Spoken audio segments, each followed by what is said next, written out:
On today's five-star flex, I have an Auburn legend, Zac Blackerby of Locked On Auburn. Zach, what's going on? Hey, man, always a pleasure to chat with you. Man, absolutely, man. It's a pleasure to have you. All right, we got to get into it. Auburn goes out. They're 2-2. Nobody was expecting Auburn to go 2-2 in their first 4 games. What's the pulse like on the Plains right now? I think there's a lot of not knowing like how bad this could potentially be. I think there's a lot of realization settling in after that 24-14 kind of upset loss to Arkansas, where people are saying, okay, like it's almost like damage control mode where, all right, well, Oklahoma looks grim. Georgia looks grim. Missouri, Kentucky, can Auburn beat Vandy at home? Like it's not a great situation. So then you ask yourself, can they hold on to this recruiting class and last year's recruiting class? Can you keep them from entering the portal in December if Auburn goes 5-7 or 4-8 or 3-9? I think that's what people are asking right now. What do you think the pulse is with the recruits right now? I know you're tapped in. You know a lot of people in Auburn. What's the general consensus about Auburn's ability to keep this class intact? Yeah, so whenever this coaching staff is pitching these kids, like none of the pitch was ever we're going to be great in 2024. It was always selling the future. And so I imagine that part of that is altered a little bit. Say like, hey, look, we need you. Like we need you guys on the planes to get here ASAP. But I can't imagine, especially if you're an offensive player, you're a quarterback, or you're Deuce Knight, who seems to go to Auburn every chance he gets now, that you're not at least asking yourself the question of like, okay, well, if I was out there, would I be set up to succeed? Because like these guys that are playing quarterback right now, how much are they being set up to succeed by the scheme and the coaching staff? And then if I mess up, like Hugh Freeze is going to call me out from the podium right after the game. Like I'm sure they're asking those questions. There's no way that's not coming up.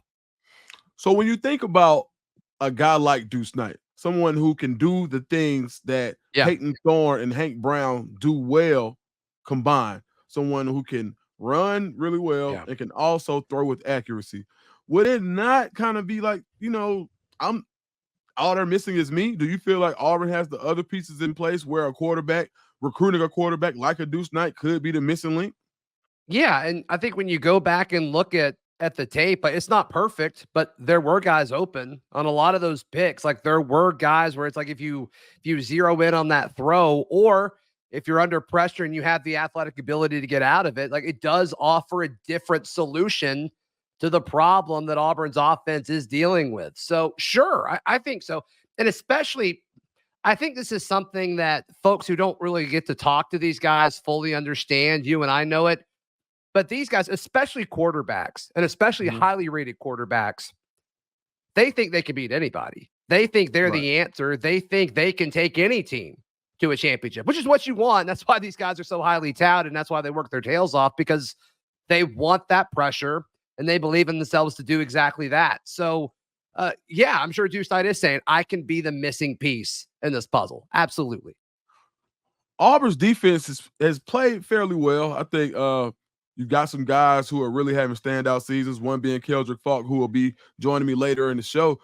When you think about what Auburn has going on defensively, what are they able to sell to recruits about the way that defense is playing now? Yeah, I mean, I think on the back end, you could probably pitch playing time pretty quickly. I mean, Keontae Scott has taken a lot of snaps. Jaron Thompson's, he's taken a lot of snaps. I mean, outside of Kayan Lee and Jay Crawford, like you're going to have to replace a lot of dudes. Champ Anthony, has some time, but there's a lot of snaps to go around. So if you're calling a Naeem Offord, or, they've got several DBs that are already committed, playing time is something that they can sell right away. Same at linebacker. I mean, Auburn's got 1 million senior linebackers, and they've got DJ Barber and DeMarcus Riddick just kind of hanging out there. So you can make that pitch at linebacker. Elijah Melendez is the latest addition to this class, and you're going to see him early and often, I think, at Auburn. Defensive line is a similar thing. They went out to the portal and got a lot of extra defensive linemen with 1 year left of eligibility. And I think that was on purpose, so it wouldn't impact their recruiting too much, where they can say, like, yeah, we went and got a lot of guys, but they won't be here when you're here. So go ahead. You don't need to worry about that. And then by that time, Malik Blockton will have another year under his belt, TJ Lindsey, and, all of those guys up there, Amaris Williams. So I think you pitch playing time. To me, I think that's what it's all about on the defensive side of the football. And the young guys who have played, by the way, they've looked really, really good.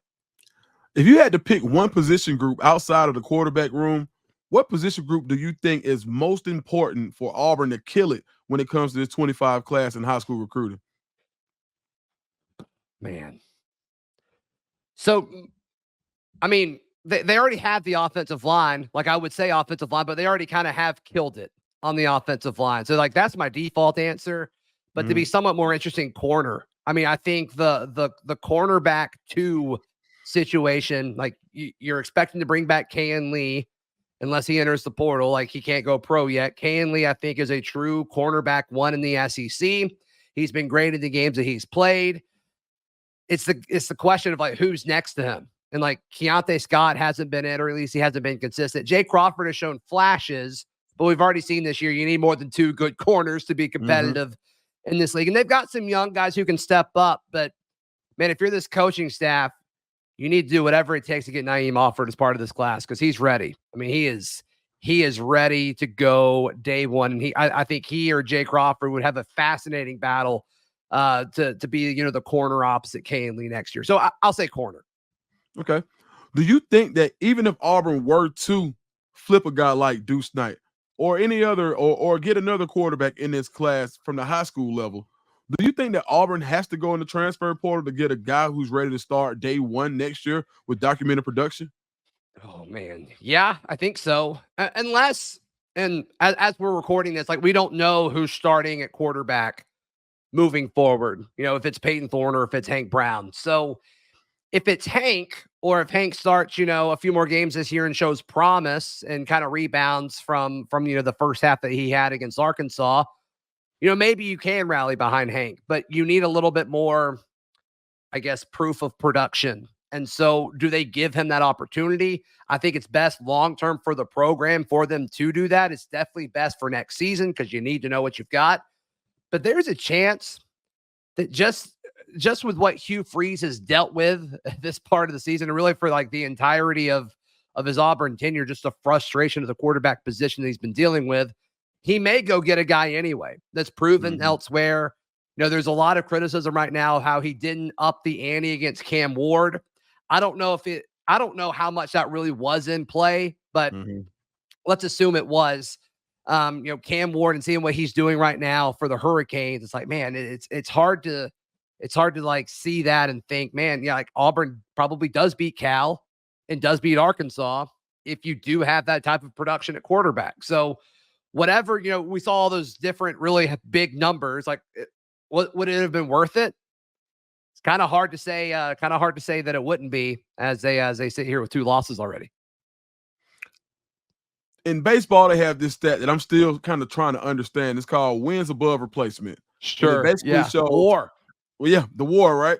And it basically talks about how important, how many wins individually a guy is worth to this team. Yeah. How many wins do you think a transfer portal quarterback would add? A good one. Let's say a good quarterback, a Cam Wardish quarterback. How many wins do you think a Cam Wardish quarterback adds to this team this year? Well, I think if Cam Ward is quarterback, you're 4-0, so at least 2. Right. Which is a big deal. Right. I mean, even if Auburn puts it together and they go 7-5, which I don't know how that's going to happen, but let's say they do, that's a big deal.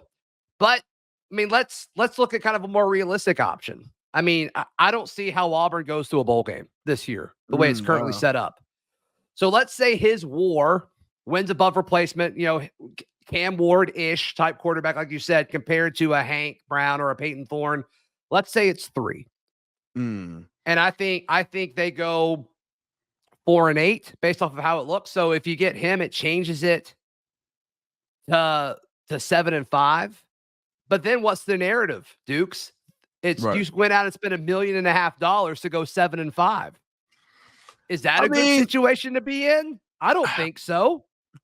And to that point, I think that having a guy that has the confidence of the coach and the team raises the level of play across the board.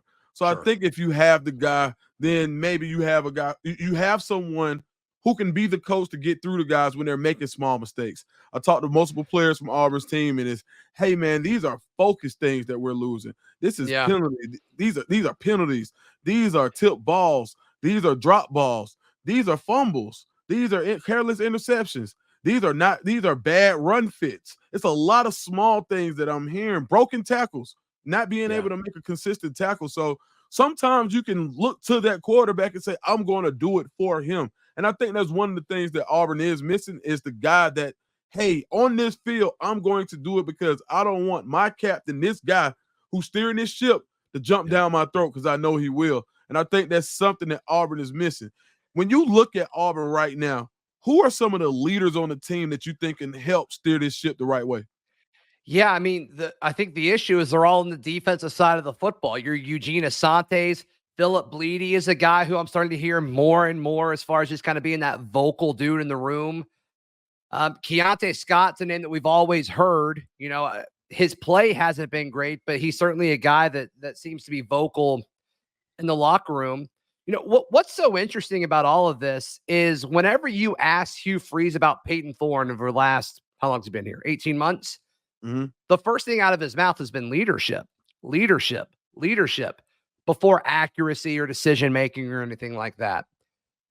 And right now, when this team's down, like, you're not really hearing a whole lot of that.